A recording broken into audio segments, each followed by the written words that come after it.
ನಮಸ್ಕಾರ ಸ್ನೇಹಿತರೆ. ನಮ್ಮ ಸಂಸ್ಕೃತಿ, ನಮ್ಮ ಪರಂಪರೆಯಲ್ಲಿರುವ ಅಮೂಲ್ಯವಾದ ಜ್ಞಾನವೆಂದರೆ ಕನ್ನಡ ಗಾದೆಗಳು. ಸಣ್ಣ ಮಾತಿನಲ್ಲಿ ದೊಡ್ಡ ಅರ್ಥವನ್ನು ಹೇಳುವ ಈ ಗಾದೆಗಳು ನಮ್ಮ ಜೀವನಕ್ಕೆ ಮಾರ್ಗದರ್ಶನ ನೀಡುತ್ತವೆ. ಪ್ರತಿಯೊಂದು ಗಾದೆಯಲ್ಲೂ ಒಂದು ಅನುಭವ, ಒಂದು ಪಾಠ, ಒಂದು ಜೀವನ ಸತ್ಯ ಅಡಗಿದೆ. ಈ ಚಾನಲ್ನಲ್ಲಿ ನಾವು ಪ್ರತಿದಿನ ಪ್ರತಿ ವಿಡಿಯೋದಲ್ಲಿ ಪ್ರಸಿದ್ಧ ಕನ್ನಡ ಗಾದೆಗಳು, ಅದರ ಸರಳ ಅರ್ಥ ಮತ್ತು ಅದಕ್ಕೆ ಸಂಬಂಧಿಸಿದ ವಿಸ್ತರಣೆ ಎಲ್ಲವನ್ನೂ ಸುಲಭವಾಗಿ ತಿಳಿದುಕೊಳ್ತಾ ಇದ್ದೀವಿ. ಯಾರೇ ಆಗಿರಲಿ, ಈ ಗಾದೆಗಳು ನಿಮ್ಮ ಜೀವನದಲ್ಲಿ ಖಂಡಿತ ಉಪಯೋಗವಾಗುತ್ತದೆ. ಆದ್ದರಿಂದ ನಮ್ಮ ಚಾನಲನ್ನು ಸಬ್ಸ್ಕ್ರೈಬ್ ಮಾಡಿ, ಬೆಲ್ ಐಕಾನ್ ಒತ್ತಿ ನಮ್ಮ ಜೊತೆ ಈ ಜ್ಞಾನ ಯಾತ್ರೆಯನ್ನು ಆರಂಭಿಸಿ. ಬನ್ನಿ ಇವತ್ತಿನ ಗಾದೆಯತ್ತ ಹೋಗೋಣ. ಕನ್ನಡ ಗಾದೆಗಳು ಮತ್ತು ಅದರ ಅರ್ಥ, ಭಾಗ 23. ವೇದ ಸುಳ್ಳಾದರೂ ಗಾದೆ ಸುಳ್ಳಾಗದು ಎಂಬ ಮಾತಿದೆ. ಗಾದೆಗಳು ನಾಣ್ಣುಡಿ, ಜನಸಾಮಾನ್ಯರ ಅನುಭವದ ಸಾರವೇ ಗಾದೆಗಳಾಗಿ ರೂಪುಗೊಂಡಿದೆ. ಗಾದೆಗಳನ್ನು ಸಾವಿರ ಮಾತಿನ ಸರದಾರ ಎಂದು ಕರೆಯುತ್ತಾರೆ. ಗಾದೆಗಳು ಜನಸಾಮಾನ್ಯರ ಆಡುಮಾತುಗಳಾಗಿವೆ. ಗಾದೆ 1. ಸಜ್ಜನರ ಸಂಘ ಹೆಜ್ಜೇನು ಸವಿದಂತೆ ಎನ್ನುವುದು ಸರ್ವಜ್ಞ ಕವಿಯ ವಚನದಿಂದ ಪ್ರಸಿದ್ಧವಾದ ಗಾದೆ ಮಾತಾಗಿದೆ. ಇದರ ವಿಸ್ತರಣೆ ಏನಪ್ಪಾ ಅಂತ ಅಂದರೆ, ಸಜ್ಜನರು ಎಂದರೆ ಒಳ್ಳೆಯ ಗುಣವುಳ್ಳವರು, ಸಂಸ್ಕಾರವಂತರು ಮತ್ತು ನಿಷ್ಕಪಟಿಗಳು. ಇವರ ಸ್ನೇಹವು ಹೆಜ್ಜೇನು ಅಥವಾ ಕಾಡಿನ ಶುದ್ಧ ಜೇನುತುಪ್ಪವನ್ನು ಸವಿದಂತೆ. ಜೇನುತುಪ್ಪ ಹೇಗೆ ಸಿಹಿಯಾಗಿದ್ದು ಆರೋಗ್ಯಕ್ಕೆ ಹಿತವೋ ಹಾಗೆಯೇ ಸಜ್ಜನರ ಸ್ನೇಹವು ನಮ್ಮ ಜೀವನಕ್ಕೆ ಸಿಹಿ ಮತ್ತು ನೆಮ್ಮದಿಯನ್ನು ನೀಡುತ್ತದೆ. ಅವರ ಸಹವಾಸದಿಂದ ನಮ್ಮಲ್ಲಿಯೂ ಒಳ್ಳೆಯ ವಿಚಾರಗಳು ಮೂಡಿ ಜೀವನ ಸನ್ಮಾರ್ಗದಲ್ಲಿ ಸಾಗುತ್ತದೆ. ಜೇನುತುಪ್ಪವು ಅಮೃತಕ್ಕೆ ಸಮಾನ, ಅದು ಎಲ್ಲರಿಗೂ ಇಷ್ಟವಾಗುವಂಥದ್ದು. ಹಾಗೆಯೇ ಸಜ್ಜನರ ಮಾತು, ನಡತೆ ಮತ್ತು ಒಡನಾಟವು ಮನುಷ್ಯನ ವ್ಯಕ್ತಿತ್ವವನ್ನು ರೂಪಿಸಲು ಸಹಾಯ ಮಾಡುತ್ತದೆ. ಮನುಷ್ಯನು ಸಂಘಜೀವಿ. ಅವನು ಯಾರ ಜೊತೆಗಿರುತ್ತಾನೋ ಅವರ ಗುಣಗಳು ಅವನಿಗೆ ಅಂಟಿಕೊಳ್ಳುತ್ತವೆ. ಆದ್ದರಿಂದಲೇ ಬಸವಣ್ಣನವರು ಕೂಡ ಸಾರ ಸಜ್ಜನರ ಸಂಗವ ಮಾಡುವುದು ಎಂದು ಹೇಳಿದ್ದಾರೆ. ಕೆಟ್ಟವರ ಸಹವಾಸ ಮಾಡಿದರೆ ಕೊಚ್ಚೆಯಲ್ಲಿ ಬಿದ್ದಂತೆ ಮಲೀನವಾಗಬೇಕಾಗುತ್ತದೆ.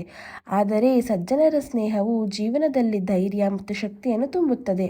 ಆದ್ದರಿಂದ ನಾವು ಜೇನಿನಂತಿರುವ ಸಜ್ಜನರ ಸ್ನೇಹವನ್ನು ಗಳಿಸಿ ಜೀವನವನ್ನು ಸಾರ್ಥಕಗೊಳಿಸಿಕೊಳ್ಳಬೇಕು ಎಂಬುದು ಈ ಗಾದೆಯ ಸಾರಾಂಶವಾಗಿದೆ. ಗಾದೆ ಮಾತು 2. ಕಲಿಯಬೇಕೆನ್ನುವವನಿಗೆ ಮೈಯೆಲ್ಲ ಕಿವಿ ಎಂಬುದು ಶಿಕ್ಷಣ ಮತ್ತು ಕಲಿಕೆಯ ಮಹತ್ವವನ್ನು ಸಾರುವ ಅತ್ಯಂತ ಜನಪ್ರಿಯ ಗಾದೆ ಮಾತು. ಇದರ ಅರ್ಥ ಮತ್ತು ವಿಸ್ತರಣೆ ಏನಪ್ಪಾ ಅಂತ ಅಂದರೆ, ಸಾಮಾನ್ಯವಾಗಿ ನಮಗೆ ಕೇಳಿಸಿಕೊಳ್ಳಲು 2 ಕಿವಿಗಳಿವೆ, ಆದರೆ ಕಲಿಯುವ ಹಸಿವಿರುವವನಿಗೆ ಇಡೀ ಮೈಯೆಲ್ಲ ಕಿವಿಗಳೇ ಆಗಿರುತ್ತವೆ ಎಂಬುದು ಈ ಗಾದೆ ಮಾತಿನ ಆಳವಾದ ಅರ್ಥವಾಗಿದೆ. ಒಬ್ಬ ವ್ಯಕ್ತಿಗೆ ಜ್ಞಾನ ಸಂಪಾದನೆ ಮಾಡಬೇಕೆಂಬ ಬಲವಾದ ಆಸೆ ಇದ್ದರೆ ಅವನು ಸುತ್ತಮುತ್ತಲಿನ ಪ್ರತಿಯೊಂದು ಸಣ್ಣ ವಿಷಯವನ್ನು ಗಮನಿಸುತ್ತಾನೆ. ಗುರುಗಳು ಹೇಳುವ ಮಾತುಗಳನ್ನು ಕೇವಲ ಕಿವಿಗಳಿಂದ ಕೇಳಿಸಿಕೊಳ್ಳದೆ ಪೂರ್ಣ ಗಮನ ಹರಿಸಿ ಮನದಟ್ಟು ಮಾಡಿಕೊಳ್ಳುತ್ತಾನೆ. ಕಲಿಯುವವನಿಗೆ ಜಗತ್ತಿನ ಪ್ರತಿಯೊಂದು ಕ್ರಿಯೆಯೂ ಒಂದು ಪಾಠವೇ. ಗಾಳಿ ಬೀಸುವಿಕೆ, ಹಕ್ಕಿಗಳ ಚಿಲಿಪಿಲಿ, ಹಿರಿಯರ ಅನುಭವದ ಮಾತು, ಹೀಗೆ ಎಲ್ಲವನ್ನೂ ಅವನು ಅತ್ಯಂತ ಆಸಕ್ತಿಯಿಂದ ಗ್ರಹಿಸುತ್ತಾನೆ. ಅವನ ದೇಹದ ಪ್ರತಿಯೊಂದು ಅಂಗವೂ ಜ್ಞಾನವನ್ನು ಹೀರಿಕೊಳ್ಳುವ ಸಿದ್ಧವಾಗಿರುತ್ತದೆ. ಈ ಗಾದೆಯು ಅವಧಾನ ಅಥವಾ ಗಮನಕ್ಕೆ ಹೆಚ್ಚಿನ ಒಂದು ಪ್ರಾಮುಖ್ಯತೆ ನೀಡುತ್ತದೆ. ಎಷ್ಟೇ ದೊಡ್ಡ ಸಂಪನ್ಮೂಲಗಳಿದ್ದರೂ ಕಲಿಯುವವನಲ್ಲಿ ಏಕಾಗ್ರತೆ ಇಲ್ಲದಿದ್ದರೆ ಆ ಕಲಿಕೆ ವ್ಯರ್ಥ. ಆದ್ದರಿಂದಲೇ ನಿಜವಾದ ಜ್ಞಾನ ಪಿಪಾಸವು ತನ್ನಲ್ಲೇ ಇಂದ್ರಿಯಗಳನ್ನು ಕಲಿಕೆಯತ್ತ ಕೇಂದ್ರೀಕರಿಸುತ್ತಾನೆ. ಯಾರು ಸದಾ ಜಾಗೃತರಾಗಿ ಕುತೂಹಲದಿಂದ ವಿಷಯಗಳನ್ನು ಆಲಿಸುತ್ತಾರೆಯೋ ಅವರು ಮಾತ್ರ ಜೀವನದಲ್ಲಿ ಶ್ರೇಷ್ಠ ಜ್ಞಾನಿಗಳಾಗಲು ಸಾಧ್ಯ. ಕೇಳಬಲ್ಲವನಿಗೆ ಮಾತ್ರ ಜ್ಞಾನ ಒಲಿಯುತ್ತದೆ ಎಂಬುದು ಈ ಗಾದೆಯ ಸಾರಾಂಶ. ಕಲಿಯಬೇಕೆಂಬ ಆಸೆ ಇರುವವನು ಉತ್ತಮರ ಸಹವಾಸದಿಂದ ಬಲ್ಲವರಿಂದ ಕೇಳಿ ಬೇಕಾದ್ದನ್ನು ತಿಳಿದುಕೊಳ್ಳುತ್ತಾನೆ. ಕೇಳಿಸಿಕೊಂಡಿದ್ದನ್ನು ಮನನ ಮಾಡಿ ಪಾಲಿಸುವುದರಿಂದ ತಾನು ವಿದ್ಯಾವಂತನಾಗುತ್ತಾನೆ. ಗಮನವಿಟ್ಟು ಕೇಳಿಸಿಕೊಳ್ಳುವುದು ಕಲಿಯುವ ಒಂದು ಮುಖ್ಯ ಅಂಶ. ಗಾದೆ ಮಾತು 3. ನಿಯಂತ್ರಣವಿಲ್ಲದ ಮನಸ್ಸು ಮರ್ಕಟದ ಹಾಗೆ ಎಂಬ ಗಾದೆ ಮಾತು ಮಾನವನ ಮನಸ್ಸಿನ ಚಂಚಲತೆಯನ್ನು ಬಹಳ ಸೊಗಸಾಗಿ ವರ್ಣಿಸುತ್ತದೆ. ಇದರ ಅರ್ಥ ಮತ್ತು ವಿಸ್ತರಣೆ ಏನಪ್ಪಾ ಅಂತ ಅಂದ್ರೆ, ಮರ್ಕಟ ಎಂದರೆ ಮಂಗ ಅಥವಾ ಕೋತಿ. ಮಂಗವು ಒಂದು ಕ್ಷಣವೂ ಒಂದು ಕಡೆ ಸುಮ್ಮನೆ ಕುಳಿತುಕೊಳ್ಳುವುದಿಲ್ಲ. ಅದು ಒಂದು ಕೊಂಬೆಯಿಂದ ಮತ್ತೊಂದು ಕೊಂಬೆಗೆ ಸದಾ ಜಿಗಿಯುತ್ತಲೇ ಇರುತ್ತದೆ. ಹಾಗೆಯೇ ಮನುಷ್ಯನ ಮನಸ್ಸು ಕೂಡ ಅಷ್ಟೇ ಚಂಚಲವಾದದ್ದು. ಅದು ಒಂದೇ ಕ್ಷಣದಲ್ಲಿ ಸಾವಿರಾರು ಆಲೋಚನೆಗಳನ್ನು ಮಾಡುತ್ತದೆ. ಮಂಗನಿಗೆ ಮದ್ಯ ಕುಡಿಸಿದರೆ ಅಥವಾ ಚೇಳು ಕಚ್ಚಿದರೆ ಅದರ ಲೂಟಿ ಮತ್ತಷ್ಟು ಹೆಚ್ಚಾಗುತ್ತದೆ. ಹಾಗೆಯೇ ಮನಸ್ಸಿಗೆ ಅತಿಯಾದ ಆಸೆ, ಅಹಂಕಾರ ಅಥವಾ ಕೆಟ್ಟ ಆಲೋಚನೆಗಳು ಸೇರಿದರೆ ಅದು ಹತೋಟಿ ತಪ್ಪುತ್ತದೆ. ನಿಯಂತ್ರಣವಿಲ್ಲದ ಮನಸ್ಸು ಮನುಷ್ಯನನ್ನು ದಾರಿ ತಪ್ಪಿಸಿ ಅವನ ವಿನಾಶಕ್ಕೆ ಕಾರಣವಾಗುತ್ತದೆ. ಮನಸ್ಸು ನಮ್ಮನ್ನು ಆಳಬಾರದು, ನಾವು ಮನಸ್ಸನ್ನು ಆಳಬೇಕು. ಮನಸ್ಸು ಹತೋಟಿಯಲ್ಲಿದ್ದರೆ ಮಾತ್ರ ಮನುಷ್ಯನ ಗುರಿಯನ್ನು ತಲುಪಲು ಸಾಧ್ಯ. ಯೋಗ, ಧ್ಯಾನ ಮತ್ತು ಸದ್ವಿಚಾರಗಳ ಮೂಲಕ ಚಂಚಲವಾದ ಮನಸ್ಸನ್ನು ನಿಯಂತ್ರಿಸಬಹುದು. ಕುದುರೆಯನ್ನು ಲಗಾಮಿನಿಂದ ನಿಯಂತ್ರಿಸುವಂತೆ ನಾವು ನಮ್ಮ ಮನಸ್ಸನ್ನು ವಿವೇಕದಿಂದ ನಿಯಂತ್ರಿಸಬೇಕು. ಸ್ಥಿರವಾದ ಮನಸ್ಸು ಮಾತ್ರ ನೆಮ್ಮದಿ ಮತ್ತು ಯಶಸ್ಸನ್ನು ನೀಡಬಲ್ಲದು ಎಂಬುದು ಈ ಗಾದೆಯ ಸಾರಾಂಶವಾಗಿದೆ. ಗಾದೆ ಮಾತು 4. ತಾನೊಂದು ಬಗೆದರೆ ದೈವವೊಂದು ಬಗೆಯಿತು ಎಂಬ ಗಾದೆ ಮಾತು ಮನುಷ್ಯನ ಅಸಹಾಯಕತೆ ಮತ್ತು ವಿಧಿಯ ಆಟವನ್ನು ಬಹಳ ಮಾರ್ಮಿಕವಾಗಿ ತಿಳಿಸುತ್ತದೆ. ಈ ಗಾದೆ ವಿಸ್ತರಣೆ ಏನಪ್ಪಾ ಅಂತ ಅಂದ್ರೆ, ಮನುಷ್ಯನು ಸದಾ ತನ್ನ ಭವಿಷ್ಯದ ಬಗ್ಗೆ ಕನಸು ಕಾಣುತ್ತಾನೆ, ಯೋಜನೆಗಳನ್ನು ರೂಪಿಸಿಕೊಳ್ಳುತ್ತಾನೆ. ನಾನು ಹೀಗೆ ಮಾಡಬೇಕು, ಆ ಗುರಿ ತಲುಪಬೇಕು ಎಂದು ತನ್ನ ಬುದ್ಧಿವಂತಿಕೆಯಿಂದ ಒಂದು ದಾರಿಯನ್ನು ನಿಶ್ಚಯಿಸುತ್ತಾನೆ. ಆದರೆ ಜೀವನವು ಯಾವಾಗಲೂ ನಾವು ಅಂದುಕೊಂಡಂತೆಯೇ ನಡೆಯುವುದಿಲ್ಲ. ನಮ್ಮ ನಿಯಂತ್ರಣಕ್ಕೆ ಸಿಗದ ಅದೆಷ್ಟೋ ಶಕ್ತಿಗಳು ಅಥವಾ ವಿಧಿ, ದೈವ ನಮ್ಮ ಯೋಜನೆಗಳನ್ನು ಬುಡಮೇಲು ಮಾಡಬಹುದು. ನಾವು ಒಂದು ದಾರಿಯಲ್ಲಿ ಹೋಗಲು ಬಯಸಿದರೆ ಸಂದರ್ಭಗಳು ನಮ್ಮನ್ನು ಬೇರೊಂದು ದಿಕ್ಕಿಗೆ ಕರೆದೊಯ್ಯುತ್ತವೆ. ಜೀವನವು ಅನಿಶ್ಚಿತತೆಯಿಂದ ಕೂಡಿದೆ. ಮನುಷ್ಯನು ಎಷ್ಟೇ ಶಕ್ತಿಶಾಲಿಯಾದರೂ ಪ್ರಕೃತಿಯ ಅಥವಾ ವಿಧಿಯ ಮುಂದೆ ಅಲ್ಪ ಎಂಬ ಸತ್ಯವನ್ನು ಈ ಗಾದೆ ನೆನಪಿಸುತ್ತದೆ. ಅತಿಯಾದ ಅಹಂಕಾರದಿಂದ ನಾನೇ ಎಲ್ಲವನ್ನು ಮಾಡುತ್ತೇನೆ ಎನ್ನುವವರಿಗೆ ಒಂದು ಎಚ್ಚರಿಕೆಯ ಮಾತು. ಈ ಗಾದೆಯ ಅರ್ಥ ಪ್ರಯತ್ನ ಮಾಡಬೇಡ ಎಂದಲ್ಲ. ಮನುಷ್ಯ ತನ್ನ ಕರ್ತವ್ಯವನ್ನು ಪ್ರಾಮಾಣಿಕವಾಗಿ ಮಾಡಬೇಕು, ಆದರೆ ಫಲಿತಾಂಶವು ಯಾವಾಗಲೂ ತನ್ನ ಕೈಯಲ್ಲೇ ಇರುವುದಿಲ್ಲ ಎಂಬ ವಿನಮ್ರತೆಯನ್ನು ಹೊಂದಿರಬೇಕು. ಅನಿರೀಕ್ಷಿತವಾಗಿ ತಿರುವುಗಳನ್ನು ಸ್ವೀಕರಿಸುವ ಮನೋಭಾವ ಬೆಳೆಸಿಕೊಳ್ಳಬೇಕು ಎಂಬುದೇ ಈ ಗಾದೆಯ ಸಾರ. ಗಾದೆ ಮಾತು 5. ಆನೆ ಹೋಗ್ತಾ ಇರುತ್ತೆ, ನಾಯಿ ಬೊಗಳುತ್ತಿರುತ್ತೆ. ಈ ಗಾದೆ ಮಾತು ಬಹಳಾನೇ ಪ್ರಸಿದ್ಧವಾದುದು. ಇದರ ಅರ್ಥ ಮತ್ತು ವಿವರಣೆ ಏನಪ್ಪಾ ಅಂತ ಅಂದ್ರೆ, ದೊಡ್ಡ ಗುರಿ ಅಥವಾ ಕೆಲಸವನ್ನು ಮಾಡುವವರು ಇತರರ ಸಣ್ಣ ಪುಟ್ಟ ಟೀಕೆಗಳಿಗೆ ತಲೆಕೆಡಿಸಿಕೊಳ್ಳಬಾರದು ಎಂಬುದು ಈ ಗಾದೆಯ ಮುಖ್ಯ ಸಂದೇಶ. ಆನೆಯು ತನ್ನ ಪಾಡಿಗೆ ತಾನು ಗಾಂಭೀರ್ಯದಿಂದ ನಡೆದು ಹೋಗುತ್ತಿರುತ್ತದೆ. ದಾರಿಯಲ್ಲಿ ನಾಯಿಗಳು ಬೊಗಳುತ್ತಿದ್ದರೂ ಅದು ನಿಂತು ಅವಕ್ಕೆ ಉತ್ತರ ಕೊಡಲು ಹೋಗುವುದಿಲ್ಲ ಅಥವಾ ಹೆದರುವುದಿಲ್ಲ. ಹಾಗೆಯೇ ನಾವು ಒಂದು ದೊಡ್ಡ ಸಾಧನೆ ಮಾಡುವ ಹಾದಿಯಲ್ಲಿದ್ದಾಗ ಟೀಕೆಗಳು ಬರುವುದು ಸಹಜ. ಸಮಾಜದಲ್ಲಿ ನಕಾರಾತ್ಮಕವಾಗಿ ಮಾತನಾಡುವವರು ಅಥವಾ ಕಾಲೆಳೆಯುವವರು ಯಾವಾಗಲೂ ಇರುತ್ತಾರೆ. ಅವರನ್ನು ಬೊಗಳುವ ನಾಯಿಗಳಿಗೆ ಹೋಲಿಸಲಾಗಿದೆ.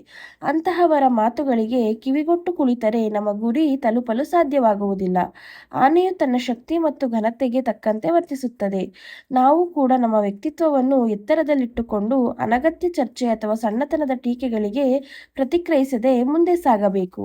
ಯಾರೋ ಏನೋ ಅಂದರು ಎಂದು ಕುಗ್ಗದೆ ನಮ್ಮ ಗುರಿಯ ಮೇಲೆ ನಂಬಿಕೆ ಇಟ್ಟು ಮುನ್ನಡೆದರೆ ಯಶಸ್ಸು ಖಂಡಿತ ಸಿಗುತ್ತದೆ. ಟೀಕೆ ಮಾಡುವವರು ಮಾಡುತ್ತಲೇ ಇರುತ್ತಾರೆ, ಸಾಧಿಸುವವರು ಸಾಧಿಸುತ್ತಲೇ ಇರಬೇಕು. ಗಾದೆ ಮಾತು 6. ಪ್ರತಿಭೆ ಯಾರ ಸ್ವತ್ತೂ ಅಲ್ಲ ಎಂಬ ಗಾದೆ ಮಾತಿನ ವಿಸ್ತರಣೆ ಏನಪ್ಪಾ ಅಂತ ಅಂದ್ರೆ, ಪ್ರತಿಭೆ ಅಥವಾ ಬುದ್ಧಿವಂತಿಕೆ ಎಂಬುದು ಕೇವಲ ಶ್ರೀಮಂತರಿಗೆ, ಒಂದು ನಿರ್ದಿಷ್ಟ ಜಾತಿ ಅಥವಾ ವರ್ಗಕ್ಕೆ ಸೇರಿದ ಆಸ್ತಿಯಲ್ಲ. ಅದು ಯಾರಿಗೆ ಬೇಕಾದರೂ ಒಲಿಯಬಹುದು ಎಂಬುದು ಈ ಗಾದೆಯ ಸಾರ. ಪ್ರಕೃತಿಯು ಪ್ರತಿಭೆಯನ್ನು ಎಲ್ಲರಿಗೂ ಸಮನಾಗಿ ಹಂಚಿರುತ್ತದೆ. ಬಡವನ ಮಗನಲ್ಲೂ ಅದ್ಭುತವಾದ ಜ್ಞಾನವಿರಬಹುದು. ಹಳ್ಳಿಯ ಮೂಲೆಯಲ್ಲಿರುವವರಿಗೂ ಅಪಾರ ಬುದ್ಧಿಶಕ್ತಿ ಇರಬಹುದು. ಪ್ರತಿಭೆ ಕೇವಲ ಹುಟ್ಟಿನಿಂದ ಬರುವುದಿಲ್ಲ. ನಿರಂತರ ಅಭ್ಯಾಸ, ಕಠಿಣ ಪರಿಶ್ರಮ ಮತ್ತು ಶ್ರದ್ಧೆಯಿಂದ ಯಾರು ಬೇಕಾದರೂ ಸಾಧನೆ ಮಾಡಬಹುದು. ತಳಮಟ್ಟದಿಂದ ಬಂದ ಎಷ್ಟೋ ಜನರು ಇಂದು ವಿಶ್ವಮಟ್ಟದಲ್ಲಿ ಗುರುತಿಸಿಕೊಂಡಿರುವುದಕ್ಕೆ ಇದಕ್ಕೆ ಸಾಕ್ಷಿ. ಈತ ಸಾಮಾನ್ಯ ಕುಟುಂಬದವನು, ಈತನಿಗೆ ತಿಳುವಳಿಕೆ ಕಡಿಮೆ ಎಂದು ಯಾರನ್ನೂ ಹಗುರವಾಗಿ ಕಾಣಬಾರದು. ಬೆಲೆಬಾಳುವ ರತ್ನಗಳಲ್ಲೂ ಕೆಸರಿನಲ್ಲಿಯೂ ಸಿಗಬಹುದು ಎಂಬಂತೆ ಅಪ್ರತಿಮೆ ಪ್ರತಿಭೆಗಳು ಸಾಮಾನ್ಯರಲ್ಲಿಯೂ ಅಡಗಿರುತ್ತದೆ. ಕಲೆ, ಸಾಹಿತ್ಯ, ವಿಜ್ಞಾನ ಮತ್ತು ಕ್ರೀಡೆ ಯಾವುದೇ ಕ್ಷೇತ್ರವಿರಲಿ, ಅಲ್ಲಿ ಗೆಲ್ಲುವುದು ಕೇವಲ ಸಾಮರ್ಥ್ಯವೇ ಹೊರತು ಅವರ ಹಿನ್ನೆಲೆಯಲ್ಲ. ಪ್ರತಿಭೆ ಎಂಬುದು ಹರಿಯುವ ನದಿಯಂತೆ. ಅದನ್ನು ಯಾರು ಕಟ್ಟಿ ಹಾಕಲು ಸಾಧ್ಯವಿಲ್ಲ. ಸೂಕ್ತ ಅವಕಾಶ ಮತ್ತು ಪ್ರೋತ್ಸಾಹ ಸಿಕ್ಕರೆ ಪ್ರತಿಯೊಬ್ಬ ವ್ಯಕ್ತಿಯು ತನ್ನಲ್ಲಿ ಇರುವ ಪ್ರತಿಭೆಯನ್ನು ಮೆರೆಸಿ ಸಾಧಕನಾಗಬಹುದು. ಗಾದೆ ಮಾತು 7. ಜ್ಞಾನವೇ ಶಕ್ತಿ, ಜ್ಞಾನವೇ ಯುಕ್ತಿ ಎಂಬ ಗಾದೆ ಮಾತಿನ ವಿಸ್ತರಣೆ ಏನಪ್ಪಾ ಅಂತ ಅಂದ್ರೆ, ಜಗತ್ತಿನಲ್ಲಿ ಎಲ್ಲ ಸಂಪತ್ತುಗಳಿಗಿಂತ ಶ್ರೇಷ್ಠವಾದದ್ದು ಜ್ಞಾನ ಅಥವಾ ಅರಿವು. ದೈಹಿಕ ಬಲಕ್ಕಿಂತಲೂ ಬುದ್ಧಿಬಲವೇ ದೊಡ್ಡದು ಎಂಬುದನ್ನು ಈ ಗಾದೆ ಮಾತು ಸಾಬೀತುಪಡಿಸುತ್ತದೆ. ಒಬ್ಬ ವ್ಯಕ್ತಿಯ ಬಳಿ ಎಷ್ಟೇ ಹಣ ಅಥವಾ ಆಳುಕಾಳುಗಳಿದ್ದರೂ ಸರಿಯಾದ ಜ್ಞಾನವಿಲ್ಲದಿದ್ದರೆ ಅವನು ಸೋಲುತ್ತಾನೆ. ಜ್ಞಾನವಿದ್ದರೆ ಸಾಮಾನ್ಯ ವ್ಯಕ್ತಿಯೂ ಕೂಡ ಸಂಕಷ್ಟಗಳನ್ನು ಎದುರಿಸಿ ಬಲಿಷ್ಠನಾಗಿ ಹೊರಹೊಮ್ಮಬಹುದು. ಜ್ಞಾನವು ಮನುಷ್ಯನಿಗೆ ಆತ್ಮವಿಶ್ವಾಸವನ್ನು ನೀಡುವ ಅತಿ ದೊಡ್ಡ ಆಯುಧ. ಜೀವನದಲ್ಲಿ ಎದುರಾಗುವ ಕಠಿಣ ಸಮಸ್ಯೆಗಳನ್ನು ಕೇವಲ ಬಲದಿಂದ ಗೆಲ್ಲಲು ಸಾಧ್ಯವಿಲ್ಲ. ಅಲ್ಲಿ ಸರಿಯಾದ ಸಮಯಕ್ಕೆ ಯುಕ್ತಿ ಅಥವಾ ಉಪಾಯ ಬೇಕಾಗುತ್ತದೆ. ಆ ಉಪಾಯವು ನಾವು ಸಂಪಾದಿಸುವ ಜ್ಞಾನದಿಂದಲೇ ಬರುತ್ತದೆ. ಕತ್ತಲಲ್ಲಿ ಬೆಳಕಿನಂತೆ ಜ್ಞಾನವು ನಮಗೆ ದಾರಿ ತೋರಿಸುತ್ತದೆ. ಹಣವನ್ನು ಖರ್ಚು ಮಾಡಿದರೆ ಕರಗುತ್ತದೆ, ಆದರೆ ಜ್ಞಾನವನ್ನು ಹಂಚಿದಷ್ಟು ವೃದ್ಧಿಯಾಗುತ್ತದೆ. ಇದನ್ನು ಯಾರೂ ಕದಿಯಲು ಸಾಧ್ಯವಿಲ್ಲ. ವಿವೇಚನೆಯಿಂದ ಕೆಲಸ ಮಾಡುವುದೇ ಜ್ಞಾನದ ಸರಿಯಾದ ಬಳಕೆ. ಯಾರು ಜ್ಞಾನವನ್ನು ಸಂಪಾದಿಸುತ್ತಾರೋ ಅವರು ಜೀವನದ ಯಾವುದೇ ಪರಿಸ್ಥಿತಿಯನ್ನು ಸುಲಭವಾಗಿ ನಿಭಾಯಿಸಬಲ್ಲರು. ಓದು ಮತ್ತು ಅನುಭವದಿಂದ ಬರುವ ಜ್ಞಾನವೇ ಮನುಷ್ಯನ ನಿಜವಾದ ಆಸ್ತಿ ಮತ್ತು ಯಶಸ್ಸಿನ ಮೂಲ ಮಂತ್ರ. ಗಾದೆ ಮಾತು 8. ಸ್ವಂತ ಬುದ್ಧಿ ಇಲ್ಲದವನಿಗೆ ಸುಖವಿಲ್ಲ ಎಂಬ ಗಾದೆ ಮಾತಿನ ವಿಸ್ತರಣೆ ಇಲ್ಲಿದೆ. ಒಬ್ಬ ವ್ಯಕ್ತಿಯು ತನ್ನ ಸ್ವಂತ ವಿವೇಚನೆಯಿಂದ ನಿರ್ಧಾರಗಳನ್ನು ತೆಗೆದುಕೊಳ್ಳದೆ ಕೇವಲ ಇತರರ ಮಾತುಗಳನ್ನು ಕೇಳಿಕೊಂಡು ಬದುಕಿದರೆ ಅವನು ಎಂದಿಗೂ ಸುಖವಾಗಿರಲು ಸಾಧ್ಯವಿಲ್ಲ ಎಂಬುದು ಈ ಗಾದೆಯ ಸಾರ.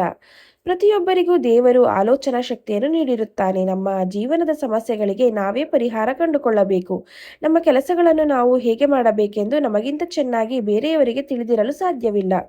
ಯಾರು ಸದಾಕಾಲ ಇತರರ ಸಲಹೆಗಳಿಗಾಗಿಯೇ ಕಾಯುತ್ತಾರೋ ಅಥವಾ ಬೇರೆಯವರು ಹೇಳಿದಂತೆ ಕುಣಿಯುತ್ತಾರೋ ಅಂತಹವರು ಮೋಸ ಹೋಗುವ ಸಂಭವ ಹೆಚ್ಚು.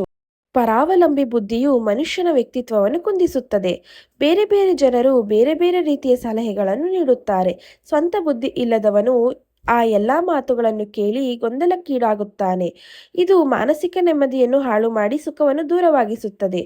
ನಮ್ಮ ತಪ್ಪುಗಳಿಂದ ನಾವು ಕಲಿಯುವುದು ಜ್ಞಾನ, ಆದರೆ ಸ್ವಂತ ಬುದ್ಧಿ ಬಳಸದವರು ಅನುಭವದಿಂದ ಕಲಿಯಲು ವಿಫಲರಾಗುತ್ತಾರೆ. ಇದರಿಂದ ಜೀವನದಲ್ಲಿ ಪದೇ ಪದೇ ಸೋಲು ಅನುಭವಿಸುತ್ತಿರುತ್ತಾರೆ. ಜೀವನದಲ್ಲಿ ಸುಖ ಮತ್ತು ಶಾಂತಿ ಬೇಕೆಂದರೆ ನಮ್ಮ ಅಂತರಾತ್ಮದ ಧ್ವನಿಯನ್ನು ಕೇಳಬೇಕು. ಇತರರ ಸಲಹೆಗಳನ್ನು ಕೇಳಿದರೆ ಅಂತಿಮವಾಗಿ ನಮ್ಮ ವಿವೇಚನೆಯಿಂದ ನಿರ್ಧಾರ ಕೈಗೊಂಡಾಗ ಮಾತ್ರ ಯಶಸ್ಸು ಮತ್ತು ಸುಖ ಸಿಗಲು ಸಾಧ್ಯ. ಗಾದೆ ಮಾತು 9. ಕತ್ತಲು ಕಳೆದ ಮೇಲೆ ಬೆಳಕು ಆಗಿಯೇ ಆಗುತ್ತದೆ ಎಂಬ ಗಾದೆ ಮಾತಿನ ವಿಸ್ತರಣೆ ಏನಪ್ಪಾ ಅಂತ ಅಂದ್ರೆ, ಜೀವನವು ಸುಖ ಮತ್ತು ದುಃಖಗಳ ಸಂಯೋಜನೆ. ಈ ಗಾದೆಯು ಮನುಷ್ಯನಿಗೆ ಕಷ್ಟದ ಸಮಯದಲ್ಲಿ ಧೈರ್ಯ ಮತ್ತು ಭರವಸೆಯನ್ನು ನೀಡುವ ಅದ್ಭುತ ಸಂದೇಶವನ್ನು ಒಳಗೊಂಡಿದೆ. ಪ್ರಕೃತಿಯಲ್ಲಿ ರಾತ್ರಿಯ ನಂತರ ಹಗಲು ಬರುವುದು ಎಷ್ಟು ಸತ್ಯವೋ, ಜೀವನದಲ್ಲಿ ಸಂಕಷ್ಟಗಳ ನಂತರ ಸುಖದ ದಿನಗಳು ಬರುವುದು ಅಷ್ಟೇ ಸತ್ಯ. ಕತ್ತಲು ಶಾಶ್ವತವಲ್ಲ, ಅದು ಸೂರ್ಯೋದಯಕ್ಕೆ ದಾರಿ ಮಾಡಿಕೊಡಲೇಬೇಕು. ಮನುಷ್ಯನಿಗೆ ಕಷ್ಟಗಳು ಬಂದಾಗ ಜೀವನವೇ ಮುಗಿದು ಹೋಯಿತು ಎಂಬ ನಿರಾಸೆ ಮೂಡುವುದು ಸಹಜ. ಆದರೆ ಆ ಕಷ್ಟದ ಕಾಲವು ಕೇವಲ ತಾತ್ಕಾಲಿಕ ಎಂಬ ಅರಿವು ನಮ್ಮಲ್ಲಿದ್ದರೆ ಎಂತಹ ಕಠಿಣ ಪರಿಸ್ಥಿತಿಯನ್ನು ಎದುರಿಸುವ ಶಕ್ತಿ ಬರುತ್ತದೆ. ಸೋಲು, ನೋವು ಮತ್ತು ಅವಮಾನಗಳು ಜೀವನದ ಕತ್ತಲೆ ಇದ್ದಂತೆ. ಇವುಗಳನ್ನು ತಾಳ್ಮೆಯಿಂದ ಸಹಿಸಿಕೊಂಡು ಸತತ ಪ್ರಯತ್ನ ಮಾಡುವವರಿಗೆ ಯಶಸ್ಸಿನ ಬೆಳಕು ಖಂಡಿತವಾಗಿಯೂ ಕಾಣಿಸುತ್ತದೆ. ಕತ್ತಲು ಮುಗಿಯುವುದು ಎಂದರೆ ಒಂದು ಅಧ್ಯಾಯ ಮುಗಿದು ಹೊಸ ಆರಂಭವಾಗುತ್ತಿದೆ ಎಂದರ್ಥ. ಕಷ್ಟಗಳು ನಮಗೆ ಪಾಠ ಕಲಿಸಿದರೆ ಆ ಪಾಠದಿಂದ ಬಂದ ಅನುಭವವು ಮುಂದಿನ ಜೀವನಕ್ಕೆ ಬೆಳಕಾಗುತ್ತದೆ. ಬೆಳದಿಂಗಳ ರಾತ್ರಿಯ ಹಿಂದೆ ಕಗ್ಗತ್ತಲೇ ಇರುತ್ತದೆ ಎಂಬಂತೆ ಜೀವನದಲ್ಲಿ ಎಷ್ಟೇ ದೊಡ್ಡ ಸಮಸ್ಯೆ ಬಂದರೂ ಕುಗ್ಗಬಾರದು. ಕತ್ತಲೆಯ ನಂತರ ಸುಂದರವಾದ ಉಷ್ಕಾಲ ಬಂದೇ ಬರುತ್ತದೆ ಎಂಬ ಆಶಯದೊಂದಿಗೆ ನಾವು ಮುನ್ನಡೆಯಬೇಕು. ಗಾದೆ ಮಾತು 10. ಮೂರ್ಖ ತಪ್ಪು ಮಾಡುತ್ತಾನೆ, ಬುದ್ಧಿವಂತ ಪಾಠ ಕಲಿಯುತ್ತಾನೆ ಎಂಬ ಗಾದೆ ಮಾತಿನ ವಿಸ್ತರಣೆ ಏನಪ್ಪಾ ಅಂತ ಅಂದ್ರೆ, ತಪ್ಪು ಮಾಡುವುದು ಮನುಷ್ಯನ ಸಹಜ ಗುಣ. ಆದರೆ ಆ ತಪ್ಪನ್ನು ನಾವು ಹೇಗೆ ಸ್ವೀಕರಿಸುತ್ತೇವೆ ಎಂಬುದರ ಮೇಲೆ ನಮ್ಮ ವ್ಯಕ್ತಿತ್ವ ನಿರ್ಧಾರವಾಗುತ್ತದೆ. ಈ ಗಾದೆಯು ತಪ್ಪುಗಳಿಂದ ಕಲಿಯುವ ಮಹತ್ವವನ್ನು ತಿಳಿಸಿಕೊಡುತ್ತದೆ. ಮೂರ್ಖನು ಪದೇ ಪದೇ ಅದೇ ತಪ್ಪುಗಳನ್ನು ಮಾಡುತ್ತಾನೆ. ಅವನು ತನ್ನ ತಪ್ಪುಗಳನ್ನು ಒಪ್ಪಿಕೊಳ್ಳುವುದಿಲ್ಲ ಅಥವಾ ಅವುಗಳಿಂದ ಏನನ್ನೂ ಕಲಿಯಲು ಪ್ರಯತ್ನಿಸುವುದಿಲ್ಲ. ತನ್ನ ಅಹಂಕಾರದಿಂದಾಗಿ ತಾನು ಮಾಡಿದ್ದೇ ಸರಿ ಎಂದು ವಾದಿಸುತ್ತಾ ಮತ್ತೆ ಅದೇ ಗುಂಡಿಗೆ ಬೀಳುತ್ತಾನೆ. ಬುದ್ಧಿವಂತನಾದವನು ತಾನು ಮಾಡಿದ ತಪ್ಪನ್ನು ತಕ್ಷಣ ಗುರುತಿಸುತ್ತಾನೆ. ಆ ತಪ್ಪು ಏಕೆ ಸಂಭವಿಸಿತು ಎಂದು ವಿಶ್ಲೇಷಿಸಿ ಭವಿಷ್ಯದಲ್ಲಿ ಅಂತಹ ತಪ್ಪು ಮರುಕಳಿಸದಂತೆ ಎಚ್ಚರಿಕೆ ವಹಿಸುತ್ತಾನೆ. ಅವನಿಗೆ ಪ್ರತಿಯೊಂದು ತಪ್ಪು ಒಂದು ಹೊಸ ಪಾಠ ಅಥವಾ ಹೊಸ ಅನುಭವವಾಗಿರುತ್ತದೆ. ಜೀವನದಲ್ಲಿ ಸೋಲು ಅಥವಾ ತಪ್ಪುಗಳು ನಮಗೆ ಅತಿದೊಡ್ಡ ಪಾಠಗಳನ್ನು ಕಲಿಸುತ್ತವೆ. ಬುದ್ಧಿವಂತನು ಇತರರು ಮಾಡಿದ ತಪ್ಪುಗಳನ್ನು ನೋಡಿಯೇ ಕಲಿಯುತ್ತಾರೆ, ಆದರೆ ಮೂರ್ಖನು ಸ್ವತಃ ತೊಂದರೆಗೆ ಸಿಲುಕಿದರೂ ಬುದ್ಧಿ ಕಲಿಯುವುದಿಲ್ಲ. ತಪ್ಪುಗಳಿಂದ ಕಲಿಯುವ ಗುಣವು ಮನುಷ್ಯನನ್ನು ಯಶಸ್ಸಿನತ್ತ ಕೊಂಡೊಯ್ಯುತ್ತದೆ. ತಪ್ಪುಗಳನ್ನು ತಿದ್ದಿಕೊಳ್ಳುತ್ತಾ ಸಾಗುವವನು ಮಾತ್ರ ಜೀವನದಲ್ಲಿ ಉನ್ನತ ಸ್ಥಾನಕ್ಕೆ ಏರಲು ಸಾಧ್ಯ. ಯಾರು ತನ್ನ ತಪ್ಪುಗಳನ್ನು ಮೆಟ್ಟಿಲು ಮಾಡಿಕೊಂಡು ಮೇಲೇರುತ್ತಾನೋ ಅವರೇ ನಿಜವಾದ ಬುದ್ಧಿವಂತರು. ತಪ್ಪು ಮಾಡುವುದು ಅಪರಾಧವಲ್ಲ, ಆದರೆ ಮಾಡಿದ ತಪ್ಪನ್ನು ಮತ್ತೆ ಮಾಡುವುದು ಮೂರ್ಖತನ. ಕೇಳಿದ್ರಲ್ವಾ ಸ್ನೇಹಿತರೆ, ಇವತ್ತಿನ ಕನ್ನಡ ಗಾದೆ ಮಾತುಗಳನ್ನ ಮತ್ತೆ ಅದರ ಅರ್ಥ ಹಾಗೂ ಅದರ ವಿಸ್ತರಣೆಯನ್ನ ಇವತ್ತಿನ ಈ ವಿಡಿಯೋ ನಿಮ್ಮೆಲ್ರಿಗೂ ಇಷ್ಟವಾಗಿದೆ ಅಂತ ಭಾವಿಸ್ತೇನೆ. ಈ ರೀತಿಯ ಇನ್ನಷ್ಟು ಕನ್ನಡ ಗಾದೆಗಳು, ಅದರ ಅರ್ಥ ಮತ್ತು ಜೀವನದಲ್ಲಿ ಬಳಸುವ ಉದಾಹರಣೆಗಳನ್ನು ತಿಳಿದುಕೊಳ್ಳಲು ನಮ್ಮ ಚಾನಲ್ ಅನ್ನು ತಪ್ಪದೆ ಸಬ್ಸ್ಕ್ರೈಬ್ ಮಾಡಿ. ಈ ವಿಡಿಯೋ ನಿಮಗೆ ಉಪಯೋಗವಾಗಿದೆ ಅನಿಸಿದರೆ ಲೈಕ್ ಮಾಡಿ, ನಿಮ್ಮ ಸ್ನೇಹಿತರ ಜೊತೆ ಶೇರ್ ಮಾಡಿ. ನಿಮಗೆ ಯಾವ ಗಾದೆಯ ಅರ್ಥ ತಿಳಿದುಕೊಳ್ಳಬೇಕು ಅನಿಸುತ್ತದೆಯೋ ಅದನ್ನು ಕಾಮೆಂಟ್ನಲ್ಲಿ ತಿಳಿಸಿ. ನಾವು ಅದನ್ನು ಮುಂದಿನ ವಿಡಿಯೋದಲ್ಲಿ ವಿವರವಾಗಿ ಹೇಳ್ತೀವಿ. ಧನ್ಯವಾದಗಳು. ಮತ್ತೊಂದು ಹೊಸ ಗಾದೆಯ ಜೊತೆ ಮುಂದಿನ ವಿಡಿಯೋದಲ್ಲಿ ಭೇಟಿಯಾಗೋಣ.